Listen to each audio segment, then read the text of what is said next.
এই দিনের মধ্যে কোনো কল্যাণ নাই, সকল কল্যাণ নিহিত আছে সকালে, সকল কল্যাণ সকল বরকত নিহিত আছে সকালে।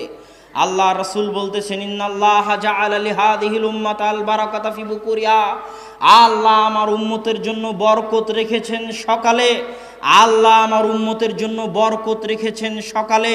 ইবনুল কাইয়িম রাহিমাহুল্লাহ বলতেছেন, আমরা সালাফে সালিহিনকে দেখেছি লা ইয়ানামুনা বা'দা সালাতিল ফজরি, আমরা সালাফে সালিহিনকে দেখেছি তারা ফজরের সালাতের পরে কখনোই ঘুমাতেন না। হাত্তা ফিস সিদ্দাহ ওয়া ফিস সাফার, যদিও তারা কঠিন অবস্থার মধ্যে থাকেন না কেন, কঠিন সফরে থাকেন না কেন, সফরে থাকলেও রাত জেগে কাজ করলেও তাদেরকে আমি ফজরের পরে ঘুমাতে দেখিনি। ইয়ান্তাযিরুনা ইলা তুলুইশ শামস, সালাফে সালিহিনকে দেখেছি যদি তাদেরকে ঘুমাতেই হয় রাত্রি জাগরণের কারণে, রাতে কঠিন ও কঠোর পরিশ্রম করার কারণে, তাহলে তারা সূর্য ওঠা পর্যন্ত অপেক্ষা করতেন, সূর্য উঠে যাওয়ার পর ঘুমাতে যেতেন, সূর্য উঠে যাওয়ার পর ঘুমাতে যেতেন। ফজরের পর থেকে নিয়ে সূর্য ওঠা পর্যন্ত এই সময়ে যতই কষ্ট হোক না কেন, ইবনুল কাইয়িম বলতেছেন আমি সালাফে সালিহিনকে ঘুমাতে দেখিনি। কেন?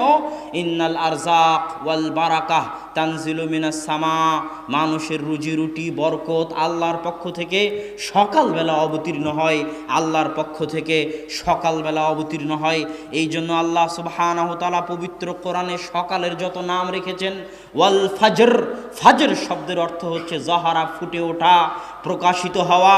আল্লাহ সুবহানাহু ওয়া তাআলা পবিত্র কোরআনে সকালের নাম দিয়েছেন ওয়াস সুবহি ইযা আসফার, সুবহ আরবিতে বলা হয় সাবহা ওয়াজহুহু, যখন কোনো বাচ্চার চেহারা সুন্দর হয় তখন তাকে বলা হয় সাবহা ওয়াজহুহু, তার চেহারা আলোকিত হয়ে উঠেছে, সেটার নাম আল্লাহ ফজরের নাম, সকালের নাম দিয়েছেন ওয়াস সুবহ।